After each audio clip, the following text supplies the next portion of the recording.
안녕하세요. 만해 한용운 스님의 제자, 그 무불 스님 특별기획전.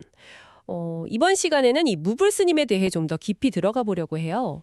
스승의 빛에 가려졌을 수도 있지만 그분의 삶도 참 단단했더라고요. 자료들을 보니까. 일제감정기라는 그 어려운 시기에도 스승 곁을 지키고 사상을 실천하신 분이잖아요. 네, 맞아요. 무불 스님을 통해서 만해 스님이라는 큰 인물을 다른 각도에서 볼 수 있는 기회인 것 같아요. 사실 뭐랄까 대중적으로는 조금 생소할 수도 있는 이름인데 그분의 삶을 들여다보면 그 수행과 헌신이 주는 무게감이 상당합니다. 오늘 이야기를 들으시면서 진정한 정진이라는 게 뭘까 한 번쯤 생각해 보실 수 있을 거예요. 네, 자료에 나온 걸 보면 무불 스님의 삶은 그야말로 수행의 연속이었어요. 먹으로 한자 한자 쓰는 그 사경 있잖아요. 경전 옮겨 적는 거. 그게 간절한 기도였고 또 평생을 아주 검소하게 사셨다고 해요. 스스로를 낮추는 그런 겸허함. 금강산 유점사나 검봉사 또 동학사 같은 여러 절에서 후학들도 가르치셨고요. 선과 교를 다 아우르셨다고. 그 사경 이야기가 특히 좀 인상 깊었어요. 자료에서 그 금가루 있잖아요. 금미. 그걸로 금강경을 직접 쓰셨다고 강조하던데 생각해보면 대단한 거죠. 금가루를 일일이 개어서 한 글자씩 써내려가는 그 정성이라니. 이건 뭐 단순히 글씨를 쓰는 걸 넘어서서 그 신앙심이 예술로 승화된 거라고 봐야겠죠. 그렇죠. 그리고 그렇게 완성한 귀한 금강경을 통도사, 해인사, 송광사, 범어사, 우리나라 대표적인 사찰들이잖아요. 이런 4대 삼보사찰의 보시, 그러니까 기증을 하셨다는 거, 이게 그분의 신심과 보시 정신이 얼마나 깊었는지를 보여주는 대목 같아요. 그리고 그것뿐만 아니라 출가하셨던 절, 계룡산 동학사에는 직접 그린 탱화, 그러니까 불화도 기증하셨다고요. 자료에 이런 표현이 있더라고요.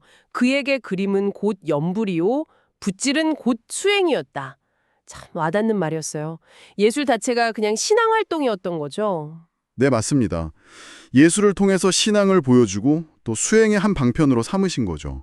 그래서 이번 특별전에 보면 그동안 좀 보기 어려웠던 무불 스님의 진목 작품, 그 먹으로 그린 그림들, 그리고 사경하신 필적들, 심지어는 스님 마지막 가시는 길, 그 연결식 사진까지 공개됐다고 하더라고요. 연결식 사진까지요. 네, 그러니까 스님의 삶과 예술, 신앙이 어떻게 하나로 어우러졌는지 직접 볼 수 있는 그런 기회인 거죠. 만해기념관 쪽에서도 바로 그런 점을 이야기하더라고요. 그 전부삼 관장님 말씀 들어보면 이 전시가 만해 스님과 무불 스님 두 분의 정신적인 유대를 다시 한번 보여주고 또 요즘처럼 좀 혼란한 시대에 우리에게 올곧은 수행의 가치가 뭔지 생각하게 한다고요. 결국 무불 스님의 삶 자체가 그 스승 만해의 가르침이 그냥 글자로만 남은 게 아니라 이렇게 생생하게 이어져 내려왔다는 걸 보여주는 거죠. 네, 정리해보자면 무불 스님은 만해 한용운이라는 정말 큰 봉우리 같은 스승 아래 계셨지만 그 그늘에 머문 게 아니라 자신만의 방식으로 불법을 조용히 하지만 굳건하게 실천하고 또 예술로까지 만들어내신 분이다. 이렇게 볼 수 있겠네요. 그분의 향기로운 숨결을 느낄 수 있는 이 전시 오는 31일까지라고 하니까요. 혹시 시간이 되시면 만해 기념관에 들러서 고요하게 사색하는 시간을 가져보시는 것도 참 좋을 것 같습니다. 네. 마지막으로 이런 질문을 한번 드려보고 싶네요. 만해 스님처럼 시대를 향해서 큰 목소리를 내는 것도 물론 중요하죠. 하지만 이부불 스님처럼 세상에 좀 시끄럽고 번잡해도 묵묵히 자기 자리를 지키면서 자기 안의 등불을 밝히는 삶, 이런 고요한 실천이 오늘날 우리에게는 또 어떤 울림을 줄 수 있을까요?